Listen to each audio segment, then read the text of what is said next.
또 제비 뽑아 내 백성을 끌어가서 소녀를 기생과 바꾸며 소녀를 술과 바꿔 마셨음이니라.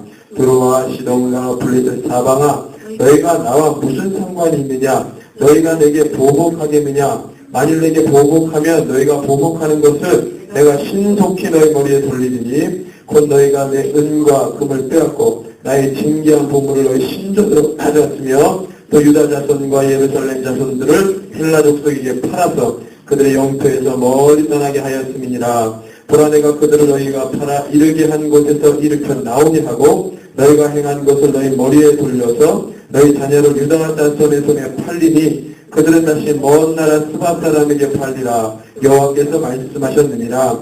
너희는 모든 민족에게 이렇게 널리 선포할지어다. 너희는 전쟁을 준비하고 용사를 격려하고 병사로 다 가까이 나와서 올라오게 할지어다. 너희는 보습을 쳐서 칼을 만들지어다. 낫을 쳐서 창을 만들지어다.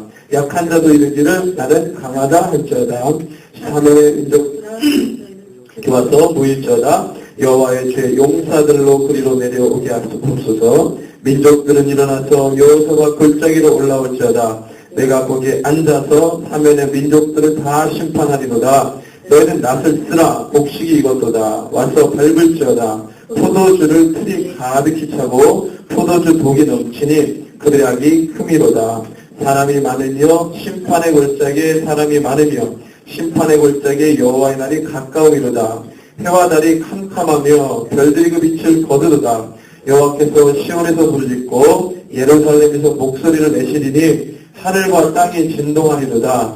그러나 여호와께서 그의 백성의 피난처 이스라엘 자손의 산성이 되시리로다. 그러즉 너희가 나는 내 성산 시온에 사는 너희 하나님 여호와인 줄 알 것이라. 예루살렘이 거룩하리니 다시는 이방 사람이 그 가운데로 통행하지 못하리로다. 그날에 산들이 다 포도주를 떨어뜨릴 것이며 작은 산들이 젖을 흘릴 것이며 유다 모든 시내가 물을 흘릴 것이며 여호와의 성전에서 샘이 흘러나와서 시딤 골짜기에 되리라. 그러나 애굽은 황무지가 되겠고 에돔은 황무한 들이 되리니 이는 그들이 유다 자손에게 포악을 행하여 무죄한 피를 그 땅에서 흘렸음이니라.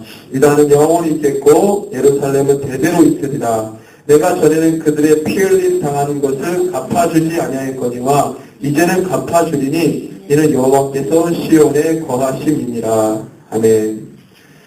예, 오늘 우리 소연정부 46번째 시간입니다. 이루심이라는 제목 가지고 함께 말씀 나눕니다.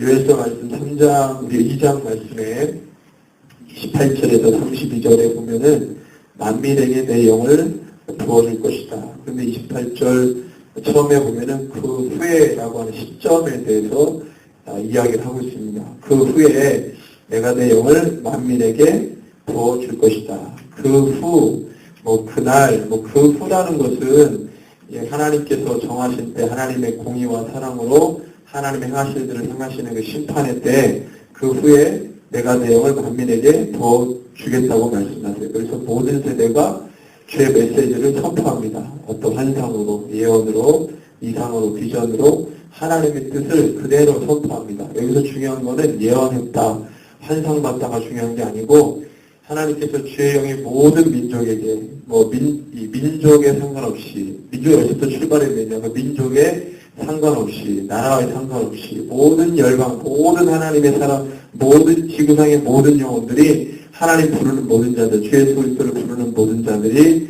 부르는 자들에게 주의 영이 성령이 부어지겠다. 그러면 하나님의 뜻과 말씀을 여러 측면에서 여러의 모습으로 선포한다는 것입니다. 그 이전에는 선지자, 기름 부음 받은 자를 통해서만 말씀이 선포됐어요. 왕을 통해서, 선지자를 통해서, 제사장을 통해서 주의 말씀이 선포됐어요. 기름 부음 받은 자를 통해서 선포됐어요. 그 기름 부은 자의 완성이 누굽니까? 예수 그리스도를 통해서 선포됐어요. 예수님이 승천하니까 그 역할이 누구에게 위임됩니까? 교회에게. 어떻게? 주의 성령으로. 주님이 승천하신 그 길을 따라서 주의 성령이 오셔서 주의 성령을 받은 모든 자들이 선지자, 기름 부음 받은 구약의 선자들이 했던 역할, 그 다음에 위임돼서 예수님에게 했던 역할, 위임받아서 교회가 그 모든 메시지를 선포합니다. 그게 이제 28절에 32절. 그래서 결국에 누구든지 여호와 이름 부르는 자들은 구원 받는다 이겁니다. 그것을 2장에 얘기하고 있다. 3장에 보라 그날 곧 내가 유다와 예루살렘 가운데 그 전장은 주의 영이 임하는 곳에 포커스를 포인트를 줬다면 3장부터 뭐냐면 이거는 심판인데 심판이에요. 심판. 하나님께서 열고 심판하는데 기준이 있습니다. 하나님이 그냥 막 그 심판을 행하시는 게 아니라 기준이 있어요. 뭐냐면 오늘 이 3장 1절 보라 그날 곧 내가 유다와 예루살렘 가운데서 사로잡힌 자를 돌아오게 할 그때 누가 사로잡혀 갑니까? 2절에 내가 만국을 모아내리고 여호사박 글자에 내려가서 내 백성 곧 내 기업인 이스라엘을 위하여 거기에서 그들을 신문하리니 이는 그들이 이스라엘 나라 가운데서 흩어버리고 나의 땅을 나눴다. 지금 이 사로잡힌 자를 돌아오게 하는 그 사람들이 누구라고 2절에 얘기합니까? 바로 이방민족들이 내 백성을 흩어버렸어요. 그러니까 지금 돌아오게 할 자들은 내 백성을 말하는 거예요. 이방민족. 누가? 4절에 보니까 도로, 시돈, 블레셋 포함해서 모든 주님의 백성을 둘러싼 모든 열방이 하나님의 백성을 어떻게 해요? 다 흩어버렸다는 거예요. 자기네 하나님이 주신 땅은 하나님이 여호수아가 가나안 땅에 들어갈 때 하나님이 기업 분배해가지고 한 것을 본인들이 임의로 다 이제는 시간이 지나니까 열국 백성이 나와서 지들이 임의로 다 찢어버리고 다 흩어버리게 만듭니다. 그러니까 하나님의 열국 심판의 기준이 뭐냐면 내 백성 건드렸다는 거예요. 하나님의 열국 심판의 이유는 뭐냐면 내 백성 건드렸다는 거예요. 내 백성, 여러분들 하나님의 백성은 무엇을 갖고 있는 백성입니까? 무엇을 소유한 백성입니까? 하나님의 이름을 소유했어요. 하나님의 이름이 그 백성 가운데 있습니다. 이스라엘 백성들이 출애굽에서 광야에 보니까 하나님이 그 백성과 함께한다는 표정과 그 하나님의 현현이 무엇으로 나타납니까? 성막 위에 불기둥과 구름기둥으로 나타나고 이 영광의 구름이라고 표현했어요. 영광의 구름으로 하나님의 현현을 봤어요. 이스라엘은 하나님이 함께 하시는데 하나님의 이름을 소유한 자들이고 하나님의 그 모든 것을 경험한 자들이에요. 그 이제 하나님의 백성이죠. 근데 하나님의 백성이 이방민족들에 의해서 뭐예요? 유린당해요. 그럼 누구의 명예가 훼손됩니까?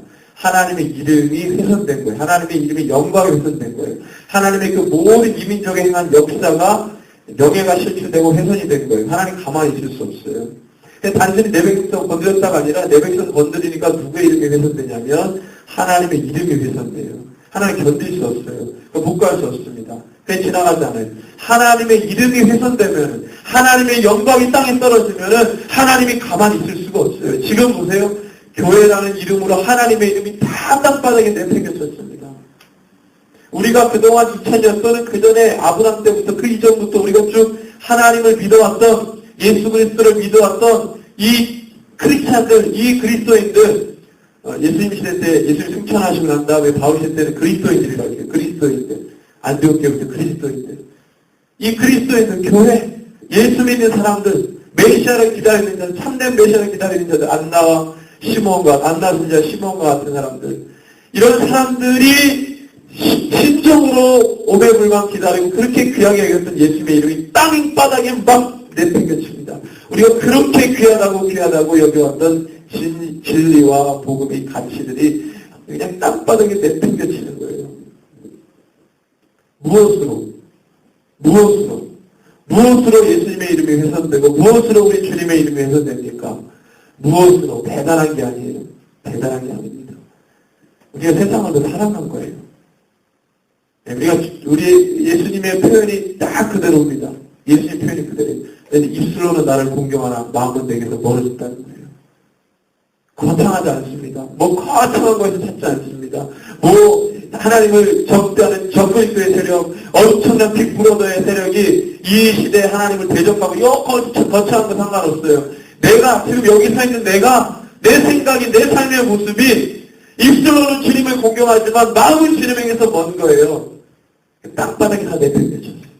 주의 영이 들어간 모든 자들을 통해서 하나님의 교회가 이 마지막 때 선지자들이 했던 선포, 하나님이 거룩한 공의와 사랑을 가지고 주의 이 마지막 때 메시지를 막 강력하게 선포하고 담대하게 선포했던 이 선지자들, 고난받고 고통받으면서 하나님 말씀을 선포했던 선지자들. 예수님도 이 진리의 말씀을 회개하라 천국에 가까이 왔다. 이거 해가지고 주님이 고난받고 나중에 죽으시고 교회가 초대교회가 막 이 회개하라 천국에 가까이 왔다. 이 말씀을 전하니까 이 사람들이 다 주를 믿는 자들을 죽이려고 해요. 그렇게 우리가 간직해왔던 진리, 그렇게 우리가 품어왔던 그 복음, 아주 귀한 그 복음을 지금은 헌신장벌을 다 버리고 땅바닥에 내놓은 지금 거창한 게 아니라 우리가 세상을 더 사랑한 거예요. 세상을 더 쫓아간 거예요. 여러분들 보세요. 예수님이 제목이 뭡니까? 십자가에 달리신 예수님의 제목. 유대인과 나사렛 예수 그리스도. 유대인이와 나사렛 예수 그리스도라는 그게 제목이 됐어요. 그게 예수님의 실존이고 예수님의 정체성인데 그게 제목이 돼서 정말 딱 해가지고 나무에 달려서 죽으셨어요. 근데 우리가 오늘날 우리가 죄짐을 2번 죽인다는 거예요. 우리는 어떻게 하냐면 우리 주님은 자기의 진정한 실존과 정체성이 유대인과 나사렛 예수 그리스도라는 그 제목으로 사람들이 달아가지고 죽였는데 지금 우리는 어떻게 주님을 죽이냐면 앞에는 거창하게 예수라는 이름을 딱 내걸고 속으로는 온갖 더러운 세상 것들을 다 지으면서 하나님 예수님 2번 죽이는 거예요.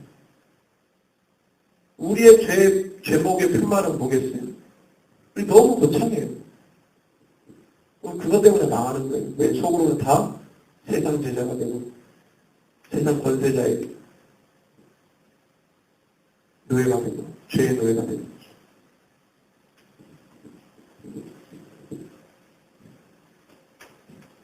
거죠. 예수님의 이름이 하나님의 이름이 훼손되었어요. 가만히 있지 않습니다. 오늘도 지금도 주님의 이름이 훼손당하고 그 명예가 땅바닥에 떨어지고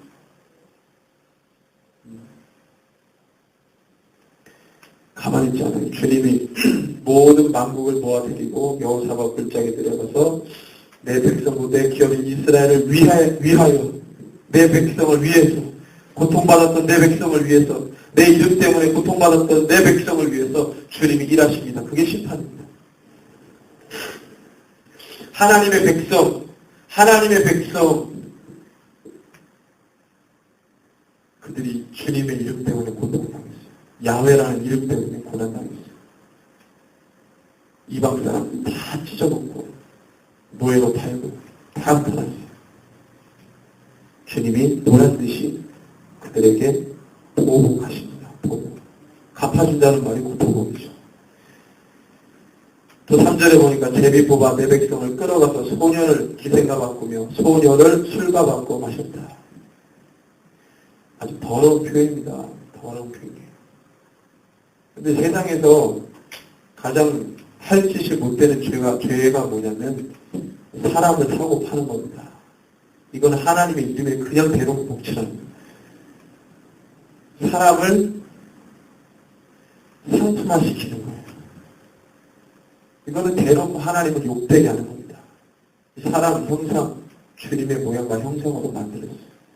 그게 상품이 되어버렸어요. 여러분들, 우리는 다 지금 상품화됐어요. 상품화됐어요. 아니, 목사님, 우리는 뭐 사고 팔고 안 하는데, 우리 노예 없는데. 신용카드가 그거예요. 나를 담보로 해서 돈을 땡겨가는 거예요. 그게 신용카드입니다. 여러분들 잘 모르셨죠? 편리하니까 썼잖아요.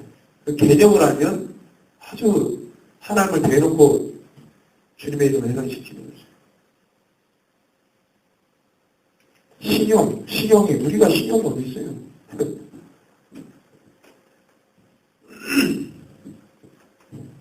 우리가 뭘 보고 신뢰를 합니까?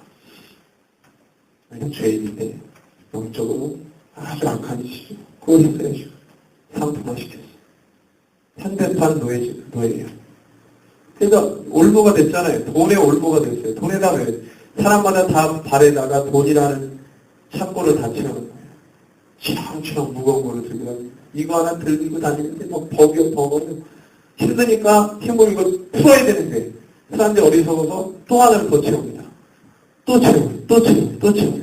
이거 계속 달고 다니는 거예요. 우리 주님은 이스라엘 백성들 애굽에서 노예로 살 때 그걸 풀어주셨잖아요. 야훼의 이름으로 풀어주셨어요. 자유자가 됐어요. 얼마나 기뻐요. 근데 그들은 광야에서 살면서 다시 애굽으로 돌아가자는데 다시 애굽으로. 내 발에 착고를 채울지언정 난 고기를 먹겠다. 내 발을 묶어라. 내 손을 묶어라. 나는 마실 것만 주면 된다. 난 고기만 먹으면 된다. 나를 묶어줘라. 착고를 채워라. 나는 노예로 가겠다. 주님이 이 얘기 듣고 완전히 멘붕이 오셔가지고 이 어리석은 백성아, 이 먹이고는 백성아, 주님의 마음이에요.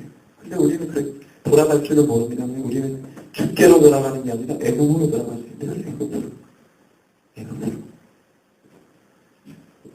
이 이스라엘 백성들이 출애굽할 때 신명기에 보면은 이스라엘 백성만 출애굽한 게 아니라 중다한 잡족들이 같이 나와요. 중다한 잡족들. 이들이 광야 생활할 때 이들은 중다한 잡족은 10가지 장 다 경험했고 홍해까지 건넌 사람들이에요. 이스라엘 백성이 아닙니다.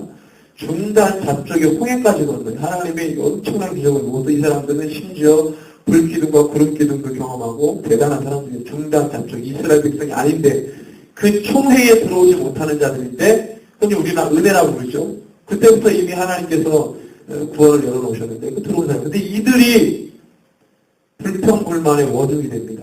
불평불만의 원흉. 근데 선동꾼이 돼가지고 이스라엘 백성들이 다 선동해요. 중단 작전. 하나님의 은혜를 경험해도 온갖 하나님의 역사를 다 경험해도 홍해를 건너고 하나님의 그 놀라운 선지를 다 경험해도 참된 주님의 백성이 될 수가 없었어요. 애국으로 돌아가자는 건 끊임없이. 그런데 그래서 내가 주님의 참된 백성인지 아닌지를 아는 첫 번째 아주 원초적인 필터는 뭐냐면 내가 아직도 세상을 사랑하고 있냐 아니 아직도 내가 주님 붙들려고 하느냐 이거 딱 하면은 첫 번째 필터가 되는 거예요. 중대한 잡족입니다. 아니 내가 그렇다고 내 중대한 잡족이 아니고 그런 사람과 같다는 거예요. 성령이 이스라엘 백성들 출애굽기에 나오는 출애굽 상황에서 백성들 하나님의 백성이 어떻게 해서든지 그들이 고통받고 어려움 당했어요. 하나님의 이름 때문에 하나님의 이름 때문에 이방인들이 그 백성을 죽이려고 합니다. 하나님의 이름이 훼손돼요. 그래서 이방들은 온갖 죄를 저지릅니다. 하나님 백성을 사고 팔아요. 상품이 되어버렸어요. 자, 도로와 시돈과 블레셋. 여러분들 시돈 그러면 시돈. 아주 이 도로와 시돈은 페니키아인들이라고 해요. 페니키아인들은 페니키아 문자 뭐 이렇게 나오는 건데 아주 이 고대 시대 때 상업을 아주 잘했던 사람이에요. 무역들을 잘해가지고 도로와 시돈 지방은 페니키아인들 무역업이 아주 번성했던 사람이에요. 모든 걸 다 사고 팝니다. 이 사람들 손에 들려지면은 모든 걸 다 사고 팔아요. 대단한 사람들. 돈만 된다 그러면 막 그냥 막 찾아가가지고 막 뭐든지 사고 팝니다. 대단한 사람들이죠. 심지어 하나님의 사람들까지도 사고 팔았어요. 두루와 시돈과 블레셋아 너희가 나 무슨 상관이냐? 너희가 내게 보복하겠냐? 만일 내게 보복하면 너희가 보복하는 것을 내가 신속히 너희 머리에 돌리리니. 자, 이들이 어떻게 했냐면 두루 시돈 블레셋 어떻게 했냐면 그 너희가 내 은과 금을 빼앗고 나의 징계한 보물을 너희 신전으로 가져갔다. 예루살렘 성전이 완전히 유린당하고 거기에 하나님의 귀한 보물들을 다 지네들 신전으로 다 가져갑니다. 실제로 또 유다 자손과 예루살렘 자손들을 헬라 족속에게 팝니다. 헬라 족속 그 당시에 이렇게 이스라엘 지도에 그려지죠. 소아시아 지역. 이스라엘 사람들을 시돈 들어온 블레셋 사람들이 노예로 해가지고 어디도 팔려면은 유럽 쪽, 헬라 그쪽 아주 이 당시에는 아주 야만인이라고 생각되는 이 헬라 족속이 팔아요. 근데 헬라 족속들은 유럽 땅으로, 유럽 내륙 땅으로 들어가는 모든 무역들을 이 해안지방 도속들이 다 합니다. 헬라 족속이죠. 그들의 영토에서 멀리 떠나겠다는 거죠. 그들은 우리 하나님의 백성, 이스라엘 땅에서 팔아가지고 거기서 멀어지게 만들었다는 거예요. 성전 중심 신앙, 포로 귀환 와가지고요. 에스라 같은 사람은 어떻게 했습니까? 성전 중심이죠. 중앙성소를 회복했어요. 중앙성소 회복하는 걸 중요하게 여겼습니다. 포로 귀환 때는. 그래서 이스라엘 백성들이 포로 귀환 와가지고 가장 먼저 집 짓고 산 데가 어디입니까? 느헤미야 시대 때 보면은 스룹바벨, 에스라, 느헤미야죠. 느헤미야 시대 때 와가지고 어디다가 막 집을 짓고 삽니까? 스룹바벨 때부터. 다른 지역으로 안 가요. 예루살렘 성벽 주변에다가 집 짓고 살아요. 그 에스라 때 막 엄청나게 80년 지나서 에스라 때 엄청나게 말씀 막 강론하고 막 이 지방을 순회하면서 하나님의 말씀으로 돌아오라고 포로기 때 데리고 오면서부터 교육시키면서 그 광야 바벨 광야에서부터 막 교육시키면서 옵니다. 자, 이 사람들이 막 말씀으로 중앙성소 회복, 다윗의 왕국 회복 막 이거를 비전을 통과하고 옵니다. 느헤미야 때는 성곽을 막 만들어버리니까, 성곽을 세워버리니까 막 그때 막 회복운동이 엄청나게 일어납니다. 에스라 때부터 일어났는데 회복운동이 막 일어납니다. 예루살렘 중심, 중앙성소 중심으로 사람들이 막 마음들이 모아져요. 막 회복하려고 그럽니다. 그런데 그걸 막 흩어가지고 저 멀리 있는 데로 막 노예에서 팔아버려요. 얼마나 마음이 찢어지겠어요, 사람들이. 보라, 그 다음에 7절. 그래서 그렇게 했는데, 7절, 8절에 보면은 주님이 말씀하십니다. 보라, 내가 그들이 누굽니까? 그들이 누구겠어요? 이거는 하나님의 백성이에요. 이걸 잘 보셔야 돼요. 내가 그들은 하나님의 백성이에요. 너희가는 누굽니까? 너희가는 도로시돈 블레셋이에요. 너희가 팔아 이르게 한 곳에서 누구를 일으켜 나오게 한다고요? 내 백성. 어디로 팔았어요? 헬라 땅. 하여튼 예루살렘을 기준으로 해서 먼 곳에다 다 팔아버렸어요. 쫙 팝니다. 막 팝니다. 그러니까 그들을, 내 백성을 너희 두로와 시돈과 블레셋 너희가 팔아 이르게 한 그 먼 곳에서부터 어떻게 해요? 오게 한다는 거예요. 중세 신학자들은 이걸 도무지 이해를 못했어요. 왜? 이스라엘의 나라가 그때 존재했을 리가 없습니까? 없었어요. 중세 신학자들은 이거를 도무지 할 수가 없는 거예요. 그래서 이건 언젠가 되겠지만 이런 걸 상징으로 풀어오는 거예요. 상징으로. 너희를 팔아 이르게 한 곳에서 나오게 하고 너희가 하는 것을 너희에게 머리에 돌려서 팔자라 보니까 너희 자녀를 두로시돈 블레셋 너희 자녀를 유다자 손에 팔게 해서 그들은 다시 먼 나라 어디? 헬라까지가 아니라 그보다 더 먼 스바는 지금의 예멘 사우디아라비아 남부 지역에 있는 지역을 일컬어서 스바라고 합니다. 그래서 여기 솔로몬 왕이 스바 여행에 와가지고 스바 여왕 예멘 지역에 지금의 예멘이죠. 그러니까 사우디아라비아 남부 지역에 있는 땅을 스바라고 합니다. 그 스바 사람에게 팔리라. 그때 당시에 스바는 거기 중개구역으로 엄청나게 또 이 부강한 국가였어요. 왕국들 처음에 제사장이 다스리다가 왕이 다스리고 아주 굉장히 부강한 나라였습니다. 스바 거기까지 유다 사람을 통해 두로시다 블레셋의 모든 자녀들을 노예로 팔아버린다는 거예요. 하나님 그렇게 하시겠다는 거예요. 심판이죠. 하나님의 이름이 훼손당해서 내 백성을 건드리니 주님이 그렇게 한 것입니다. 이게 마지막 때 바벨론 세계, 하나님을 적대했던 모든 바벨론 세계가 모든 것을 상품화시켰어요. 사고 파는 일을 다 하게 합니다. 뭐든지 사고 팔게 하나님 백성이 다 하나님의 이름이 훼손돼요. 나중에 어떻게 합니까? 하나님의 백성을 통해서 그들을 심판하세요. 그들을 심판하세요. 이게 하나님 멋진 하나님의 마지막 때 모습입니다. 심판과 구원은 우리에게 굉장히 감격적이고 기쁜 승리의 날입니다. 근데 이걸 몰라요, 사람들이. 심판과 구원의 때는 빨리 와야 돼요. 빨리 올수록 좋은 겁니다. 이거 막 더디 오게 해주십시오. 이거 우리 때는 안 올 거야. 이거는 하나님의 어떤 마음과 전혀 다른 어떤 생각이에요. 빨리 와서 하나님께서 공이 와서 사람을 이걸 다 정리하셔야 돼요. 왜? 내 백성 살리고 하나님을 적대한 자들 심판하는 거니까.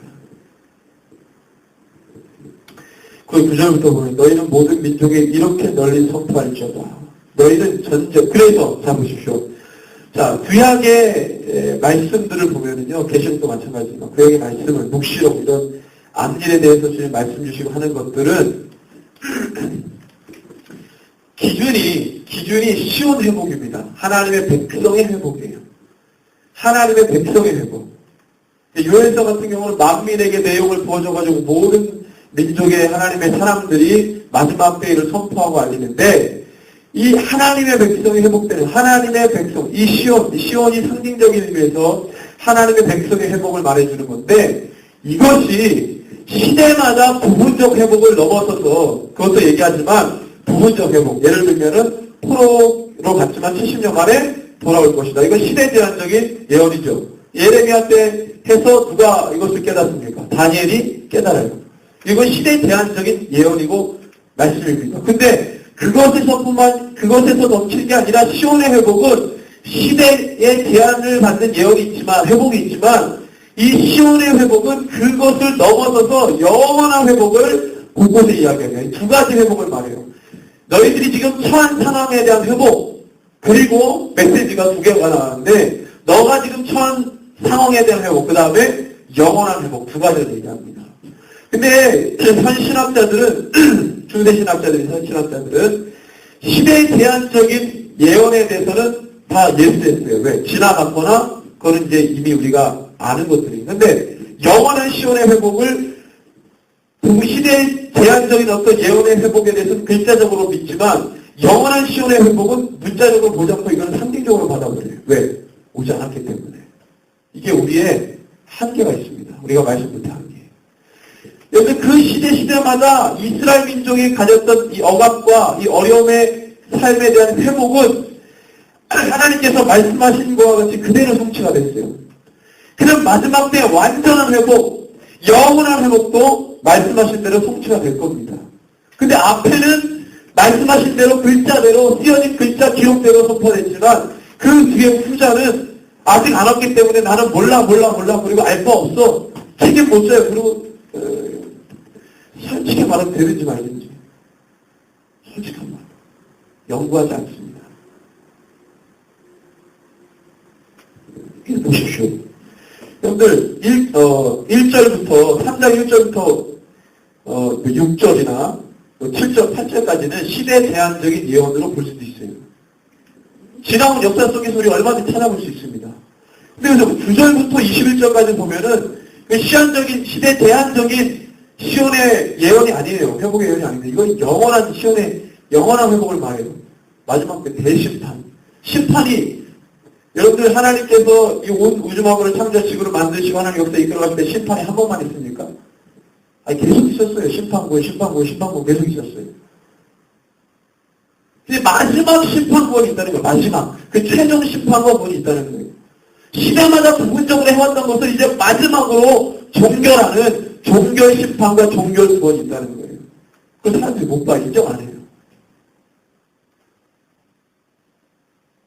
우리가 지금 그거 하나만 남겨놓고 있는 겁니다. 그거 하나. 9절에서 21절 지금 그거를 말하는 거예요. 너희의 모든 민족에게 이렇게 널리 선포하라. 여기서 봤 너희 모든 민족, 모든 민족이에요. 모든 민족. 특정한 민족 얘기 안 했어요, 지금. 모든 민족. 한번 생각해 보세요. 지구가 있잖아요? 자, 하나님의 역사의 무대가 대부분 어디였습니까? 이스라엘을 기준으로 한 소아시아. 많게 예수님까지 가면은 로마가 지배했던 지중해 세계권이에요. 하나님이 저기 남미나 오스트레일리아나 알래스카나 북미 남미 이런 데 얘기를 안 했어요. 특정한 지역을 거론하지 않습니다. 오스트레일리아, 호주에 하나님이 여기서 성경에 어디 호주 옛 지명해가지고 나오겠어요? 사도행전, 성령이 임했던 사도행전 2장의 말씀에도요, 16개국이 나오지만 거기에 16개국 다 어디에요? 아시아, 그 다음에 어디에요? 지중해권이에요. 남미, 북미 여기 지금 나오지도 않아요, 사람들이. 그렇다고 하나님 그쪽에 관계 안 하셨습니까? 아니잖아요. 자, 보세요. 모든 민족이에요. 모든 민족. 모든 민족이면 지중해 세계권을 넘어간 겁니다. 하나님 무슨 진리를 잘 모르시는 것도 아니고 지중해 세계권만 주님이 역사의 무대가 됐으니까 거기만 했는데 그게 아니에요. 모든 민족이에요. 모든 민족. 모든 민족. 모든 민족에게 이렇게 널리 선포할지어다. 너희는 전쟁을 준비하고.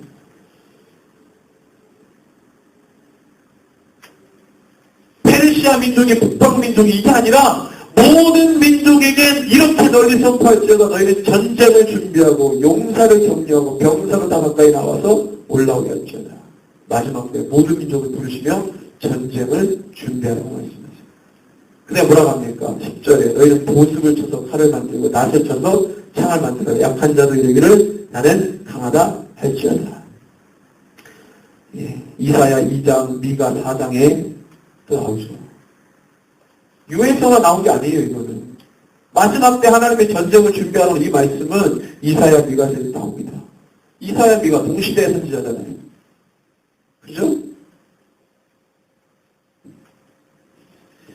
사면의 민족들아 너희는 속히 와서 모일지어다. 여호와의 주의 용사들로 부리고 내려오게 하옵소서. 민족들은 일어나서 여호사박 골짜기로 올라올지어다. 내가 거기 앉아서 사면의 민족들을 심판한다. 여호사박 골짜기, 기드론 골짜기. 하나님이 심판하고 하나님이 뭐요? 판결하십니다. 여호사박 골짜기, 기드론 골짜기도 말합니다. 그러니까 하나님께서 그 골짜기에서, 그 골짜기가 어디 있는 거예요? 예루살렘 바로 밑에 있는 거예요. 이 골짜기. 하나님이 거기서 하나님이 모든 민족의 분대를 동원해가지고, 모이게 해서, 모이는 장소가 어디냐고, 거기서 하나님이 모이게 해서 심판하겠다는 거예요. 마지막 때 그림입니다. 계시록에 나오죠, 이 그림이. 자, 너희는 낫을 쓰라, 곡식이 이것도다. 와서 밟을지어다. 포도주 틀이 가득히 차고, 포도주 독이 넘치니 그들이 악이 크미로다. 자, 그러면 포도주 틀이 가득히 차고 포도주 독이 넘치다. 이게 뭘 표현하는 거예요? 이건 상징이죠. 뭘 상징한 겁니까? 뒤에 나오잖아요. 그들의 악이 크미로다. 포도주를 으깨는 그 포도주를 그게 뭐냐면 이 좋은 게 아니에요. 이건 심판하겠다는 거예요. 악이 탔다는 거예요. 낫을 쓰라 곡식이 익었다. 하나님의 백성을 심판의 도구로 사용하시는 겁니다. 사람이 많으면 심판의 골짜기, 사람이 많으면 심판의 골짜기, 여호와의 날이 가까우니까 그 골짜기 하나님의 심판 정한 그 자리에서 하나님이 마지막 최종 심판하시는 거죠. 요한에서만 나오는 게 아니라 선지서 곳곳에 마지막 최종 그림 계시록에 나옵니다. 주님이 마태복음 24장, 25장, 마태마가 누가 다 나오죠. 주님 말씀하세요. 여호와께서 시온에서 부르짖고 여호와 예루살렘에서 목소리 내시니 하늘과 땅이 진동하니까 어디서? 예루살렘, 시온, 예루살렘. 기드론 골짜기, 그 골짜기. 하나님이 정하신 그곳의 회복. 영원한 회복을 위해 최종 심판.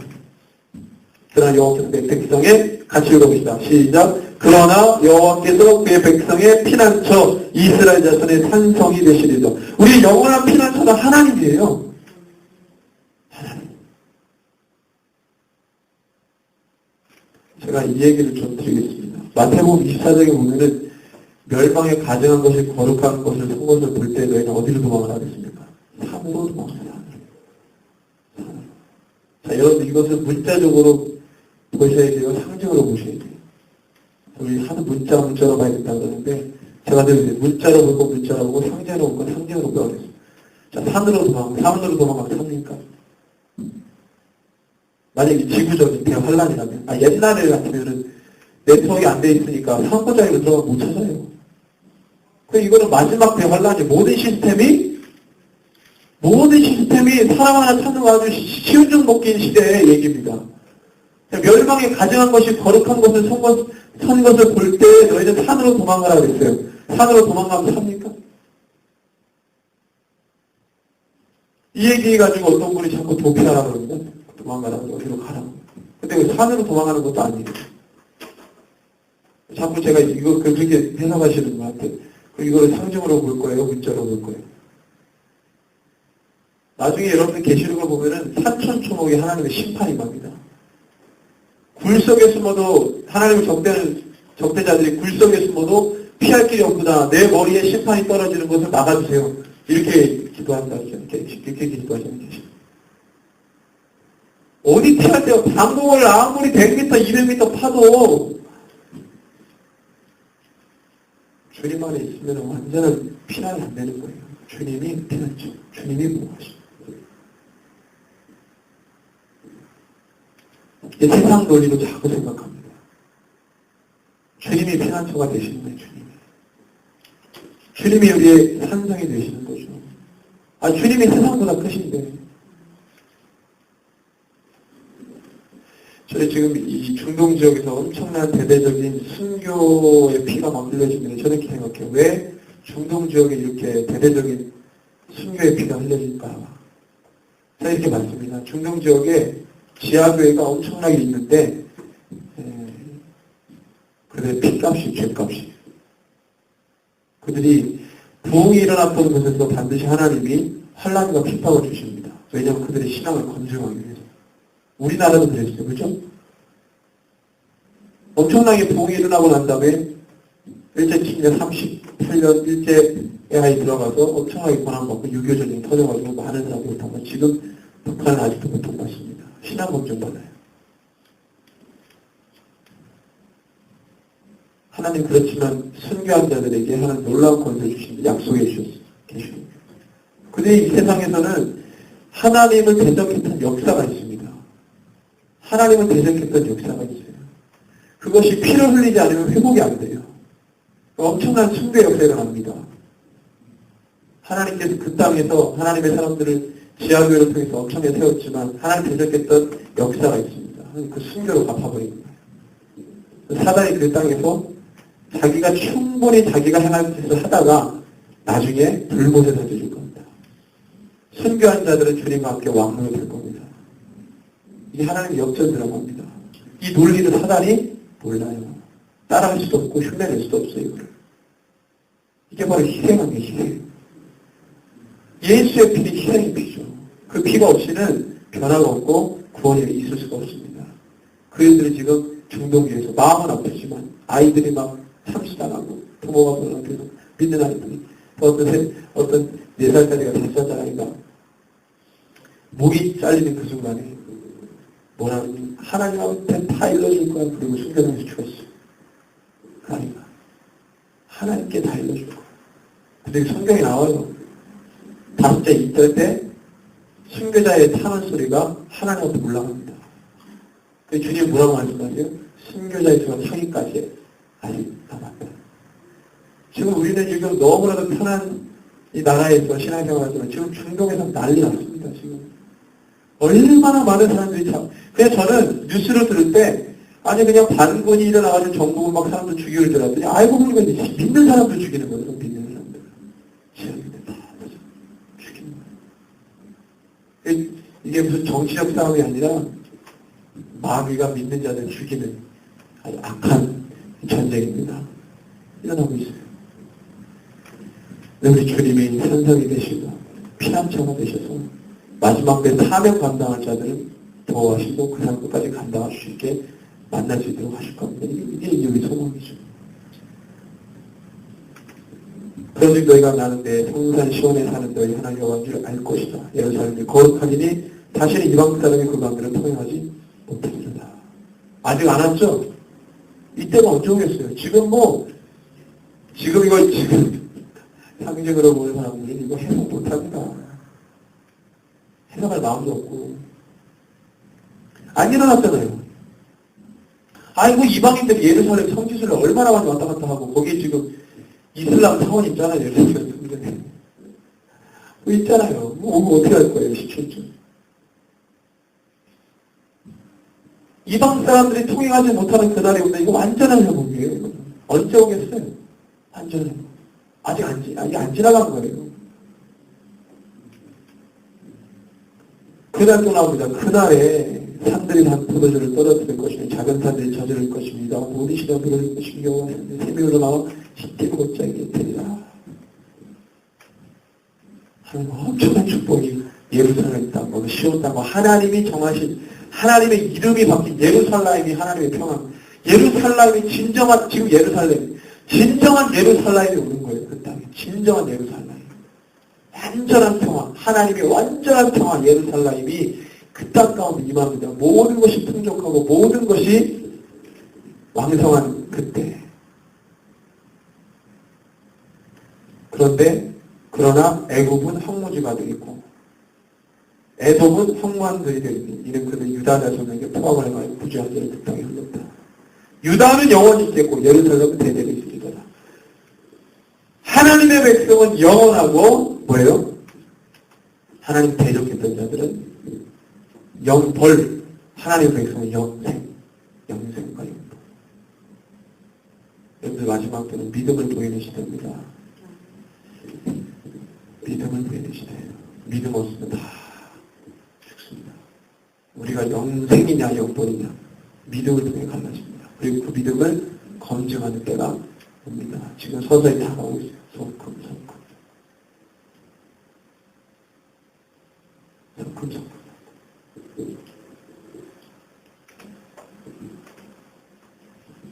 막 어떤 이단들처럼 막 사람들 선동에 맞추고 신원 입게 하고 어디 들어가서 다 이게 아니고 마지막 때는 우리가 서는 그곳에서 주님을 맞이하는 겁니다. 이 삶 가운데 허락한 사명이 있잖아요. 이 사명 감당하고 선 곳에서 주님 맞이하는 거죠. 주의 사명을 감당해야 될 거 아닙니까?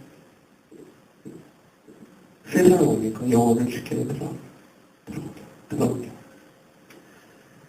엄청난 복음을 저와 여러분들이 갖고 있는 겁니다.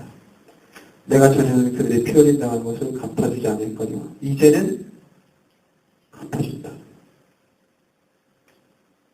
그들의 피 흘린 당한 건 누구의 피 흘린? 내 백성의 피 흘린 당한 거.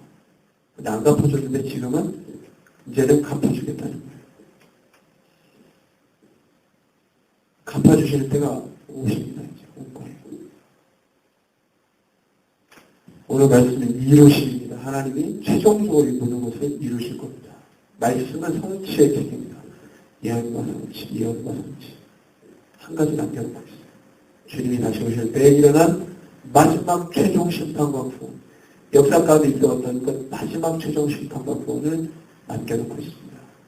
이럴 때는 전무후무한 세상의 유동과 일들이 당연할 거예요. 저희들이 믿음 붙들고 마지막 때 믿음으로 사는 의인으로 주님 앞에 사는 하나님의 백성 되기를 주님의 이름으로 축원합니다.